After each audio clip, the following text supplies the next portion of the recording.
पत्रकार से लेकर जज ने भी गोदी मीडिया पर उठाया सवाल। आइए जानते हैं आखिर क्यों भड़क रहे हैं ये लोग।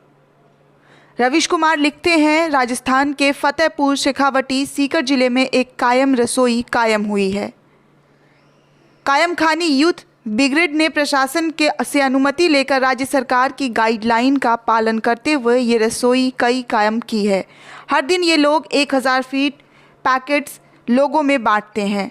रोटी बनाने की मशीन को सैनिटाइज करते हैं। महावीर सिंह और नूर मोहम्मद रोटियां बनाते हैं। कायम खानी यूथ ब्रिगेड ने सदस्य अयूब खान ने कहा कि उनकी बिरादरी के 200 से अधिक लोग मुल्क की सेवा में सीमा पर शहीद हुए हैं। वे लोग जब तक तालाबंदी रहेगी लोगों को खिलाते रहेंगे। अपील की है कि कोई उनकी वफादारी पर शक ना करे। दुख होता है।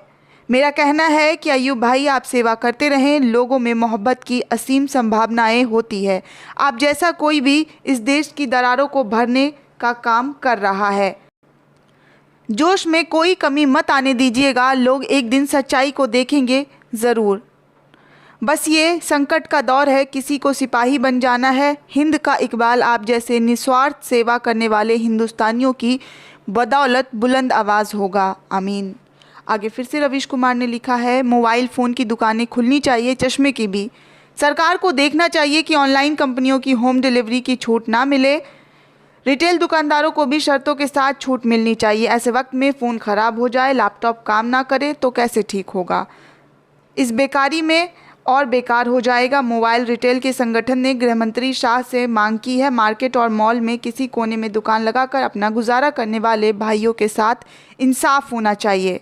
उम्मीद है सरकार इस पत्र को पढ़ेगी जो एक रिटेलर ने भेजा है। ट्विटर पर भी ये लोग गृह मंत्री को लिख रहे हैं। पत्र लिखा है, प्रिय रविश जी, अभिवादन। महोदय, मैं राजीव गंभीर जनपद बस्ती उत्तर प्रदेश का निवासी हूं तथा मध्य श्रेणी का एक व्यवसायी हूं। छोटा शहर है किंतु परस्पर सौहार्द एवं प्रेम अविरल बहता है। यहाँ तमाम स्वयंसेवी संगठनों एवं व्यापक संगठनों में सक्रियता के उपरांत अब 58 वर्ष की आयु में शिथिलता का अनुभव कर तटस्थ रहता हूँ। विगत कई वर्षों से व्यवसाय का इलेक्ट्रॉनिकरण देख रहा हूँ तथा तकनीकी निपुणता के अभाव में स्वयं एवं अपने जैसे समूह को बेबस पाता हूँ। विगत दिनों जैसे संगठनों के तत्वाधान में दिल्ली के रामलीला मैदान में एक प्रदर्शन के उपरांत स्थितियाँ कुछ ठीक होने को ही थी कि इस वैश्विक महामारी के कारण विश्व में क्या हो रहा है उससे सहमा भी हूँ। आपको ये लिखने का कारण है, सरकार के द्वारा लिया गया एक अनैतिक निर्णय। 20 तारीख से ऑनलाइन कंपनियों को विक्रय की अनुमति है। हम अपने सभी अनुग्राहकों को छोड़कर सरकार एवं सामाजिक हित में कार्य कर रहे, किंतु हमारे उपक्रमों को बंद रखते हुए ऑनलाइन उपक्रमों को विक्रय की अनुमति देकर हमारे हितों पर कठोरताघात किया जा रहा है। जब एक माह के बंद के बाद बिक्री खुलेगी तब ऑनलाइन कंपनियों के द्वारा तमाम आपूर्तियों को किया जा चुका होगा तथा हम सब फिर सन्नाटे में मंदी की मार झेलेंगे। बैंकों से लिए गए कर्ज एवं ब्याज का क्या होगा? कर्मचारियों के वेतन का क्या होगा? हम सहारा ढूंढ रहे हैं कि कोई हमारी आवाज़ बनकर आगे आए। वहीं अजीत अंजुम ने भी लिखा है, तबलीगी को 2 हफ्ते तक रगड़ लिया, उद्धव से जमकर सवाल पूछ लिया, राहुल गांधी से भी पूछ लिया, देश के मुसलमानों से भी पूछ लिया। वक्त मिले तो कुछ सवाल मोदी जी और शाह जी से भी पूछ लो। बिना कैबिनेट वाले शिवराज जी से भी पूछ लो कि 25 दिन से एक स्वास्थ्य मंत्री तक क्यों नहीं है एमपी में। महाराष्ट्र के बाद सबसे अधिक मौतें एमपी में हो रही है। मुंबई के बाद सबसे बड़ा हॉटस्पॉट इंदौर है, लेकिन एक निहत्था मुख्यमंत्री ऑल इन वन होकर बिना मंत्रिमंडल के 10 अवतार बनकर क्यों काम कर रहा है। 22 दिन से सीएम रहने के बाद भी दोष उस सरकार के माथे चिपका रहे हैं जिसे गिराने में 20 दिन तक लगे रहे। शिवराज सिंह किस मुंह से पूछ रहे हैं कि 23 मार्च तक कमलनाथ की सरकार ने कुछ नहीं किया, जबकि 3 मार्च से 20 मार्च तक तो खुद ही तख्ता पलट में लगे हैं। 20 को इस्तीफा भी हो गया, उससे पहले पीएम का देश के नाम संबोधन भी हो गया। देश में कोरोना का खतरा दस्तक देकर दाखिल भी हो चुका था और शिवराज सरकार गिराने बनाने में लगे थे। जब विधायक और मंत्रियों को 5 सितारा होटल में टिकाकर कमलनाथ सरकार की सूली पर टांग कर रखा था तो काम कौन सरकार करती? किस सरकार के बारे में कह रहे हैं कि 23 मार्च तक कोई काम नहीं किया गया? जब अपनी बन गई तो क्या काम कर रहे हैं? कोई ये भी सवाल पूछ रहा है। आगे मार्कंडे काटजू पूर्व जज भी लिखते हैं, मरकज तबलीगी जमात के प्रमुख मौलाना साद को एक शैतान के रूप में कई मीडिया वालों ने प्रस्तुत किया।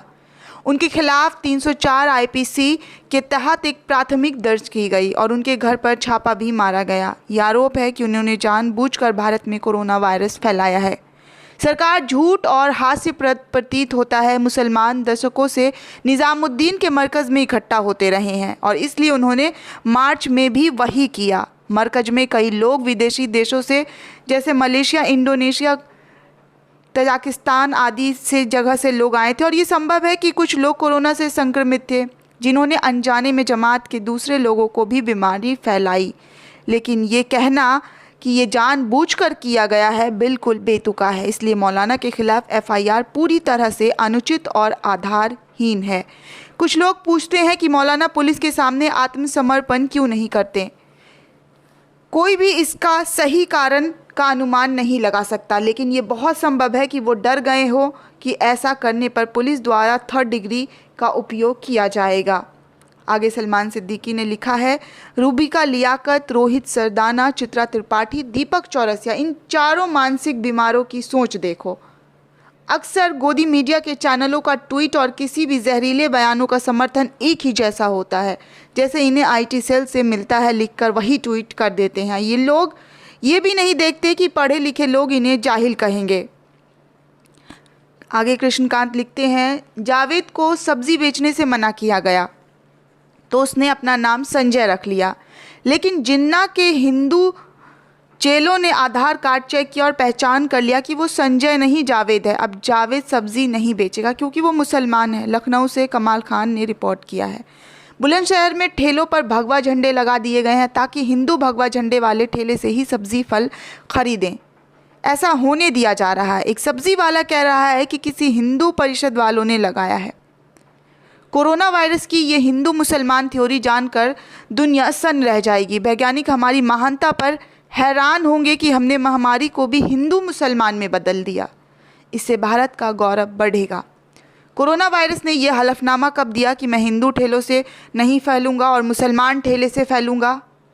आम लोगों को आधार चेक करने का अधिकार भी किसने दिया? एक गरीब आदमी को गली में ना निकलने देने का कानून कब से पास हुआ? कुछ मौलानाओं की गलती की सज़ा देश भर के गरीबों को क्यों मिल रही है? भगत सिंह, राजगुरु, बिस्मिल और अशफाकुल्ला के देश में हमने कब सोचा था कि एक दिन जब देश में महामारी फैली होगी हमारी सब्जियां हिंदू मुसलमान हो जाएगी। मेरी जानकारी में केंद्र या राज्य की किसी भी सरकार ने इस नफरत के वायरस को रोकने के लिए अब तक कोई कोशिश नहीं की है। ये बेहद अमानवीय और क्रूरतापूर्ण है। क्या हमारा समाज ऐसा होना चाहता है कि वो धर्म के आधार पर किसी की रोजी रोटी और पेट पर लात मारे? महामारी के दौर में मीडिया और सोशल मीडिया ने मिलकर देश को नफरत का नया तोहफा दिया है। सरकारों से अपील है कि वो ऐसा ना होने दे। ये सब समाज को तोड़ डालने की कोशिशें हैं। आगे सौरभ यादव लिखते हैं, पता नहीं हम किस दौर में हैं जहां अगर आप दलितों के साथ हुए अत्याचार पर आवाज़ उठाते हैं तो आपको ही भेदभाव करने वाला बता दिया जाता है। कितने ही लोग कहते चले आते हैं कि हमारे समाज में अब ऐसा नहीं होता। अब मीडिया के द्वारा फैलाई गई नफरतों के बाद गांव शहर में गरीब मुस्लिमों के साथ लोग भेदभाव कर रहे हैं और जब हम इस पर बोल रहे हैं तो हमें भी नफरत फैलाने वाला बताया जा रहा है। जमातियों पर कितनी ही खबरें बनी, तब हिंदू मुस्लिम नहीं हुआ और जब पीड़ितों के लिए आवाज़ उठाई जा रही है तो हिंदू मुस्लिम करने का आरोप लगाया जा रहा है। जो लोग हम पर नफरत फैलाने का आरोप लगा रहे हैं उनके ही चैनलों और उनके सीनियर पत्रकारों ने झूठी खबरें चला दी और पुलिस को उन्हें चेतावनी देनी पड़ी। किसी ने उनसे पूछा कि आप इस दौर में भी क्यों नफरत फैला रहे हैं? क्या पुलिस ने उनके खिलाफ कोई एक्शन लिया है? आगे तुषार अविराज लिखते हैं, बेगूसराय के अंबेडकरवादी साथी भाई संतोष शर्मा हमारे बीच नहीं रहे। साथी संतोष लगातार जिले में दलित गरीब अल्पसंख्यकों की आवाज़ उठा रहे थे, जिस वजह से लगातार मनुवादी ताकतों को खटक रहे थे। 6 अप्रैल को पुलिस ने घर से उठाकर बेरहमी से पिटाई की थी। कल रात इलाज के दौरान साथी संतोष की मौत हो गई। तुम कितने संतोष को मारोगे, हर घर में संतोष निकलेगा।